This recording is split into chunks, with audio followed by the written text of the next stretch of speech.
ẹgbẹ́ ADC Ọ̀ṣun sọ̀kọ̀rọ̀ sí Oyèbámíjì. Wọ́n ní àwòkọ́ṣe àfojúsùn ẹgbẹ́ àwọn ló ń ṣe. Ẹgbẹ́ òṣèlú African Democratic Congress nípínlẹ̀ Ọ̀ṣun ti yọ Sùtìtì sí olùdíje fúnpò gómìnà lábẹ́ ẹgbẹ́ òṣèlú APC Bọ́lá Oyèbámíjì. Wọ́n ní kò ní àfojúsùn kankan fúnra rẹ̀ tí ẹgbẹ́ àwọn ló ń ṣàfarawé rẹ̀.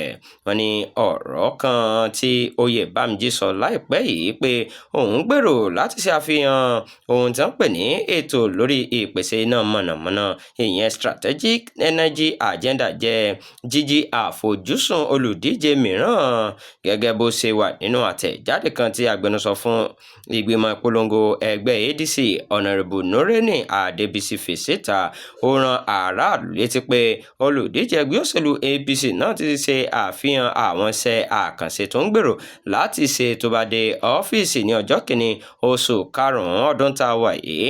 Àwọn àfihàn òṣèlú náà tó pè ní Prosper kò sì ní ètò agbára iná mọ̀nàmọ́ná tàbí ìdàgbàsókè rẹ̀ gẹ́gẹ́ bí kókó pàtàkì kan nínú rẹ̀ rárá.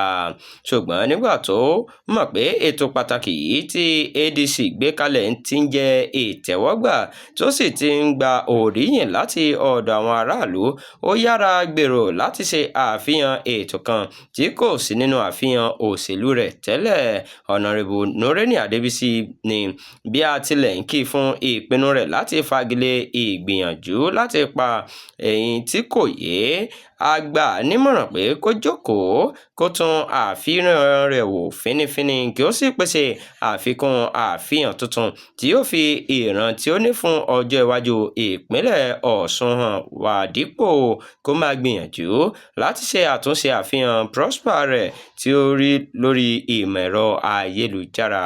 Èyí yóò mú kí ìmúrasílẹ̀ rẹ̀ wà dìgbìdìgbì. Ìdìbò kìí ṣe nípa dídá àwọn èrò tó ti di gbajúmọ̀ sílẹ̀ nìkan, ṣùgbọ́n nípasẹ̀ ṣíṣe àfihàn ìmọ̀ tuntun, agbára àti ètò kedere fún ìṣèjọba. Ní àkókò pàtàkì yìí, àwọn ènìyàn Ọ̀ṣun yẹ kí wọ́n rí ìdíje tó ní èròǹgbà gidi àti ọ̀nà ìmúlò wọn, kìí ṣe olùdíje kan tó ń jí èrò àwọn ẹlòmíràn. Àfikún àfihàn tuntun yóò fún ọ̀gbẹ́ni Bọ́lá Oyèbámíjì ní àǹfààní láti fi àwọn ojútùú tuntun hàn sí àwọn ìṣòro ètò ọrọ̀ ajé, ètò ẹ̀kọ́, ìlera àti nǹkan amáyédẹrùn ìpínlẹ̀ wa, bí ó bá jẹ́ pé ó nífẹ̀ẹ́ gidi sí ìdàgbàsókè Ọ̀ṣun. Ní ìparí, à ń fi ipa olórí hàn nípa agbára rẹ̀ láti fún ènìyàn ní ìgboyà. Àwọn olùdìbò yóò ní ìgbàgbọ́ kíkún nínú ètò ìmúlò tó kún fún ìran àti ìdàgbàsókè. Ó gbìyànjú láti tún ètò kan ṣe tí gbogbo ènìyàn ti mọ̀ pé ó jẹ́ ti ẹgbẹ́ ADC lọ, tí Right Honourable Najim Salam ti sọ nípa rẹ̀ ní gbogbo ibi ìpolongo tí wọ́n ti ń lọ.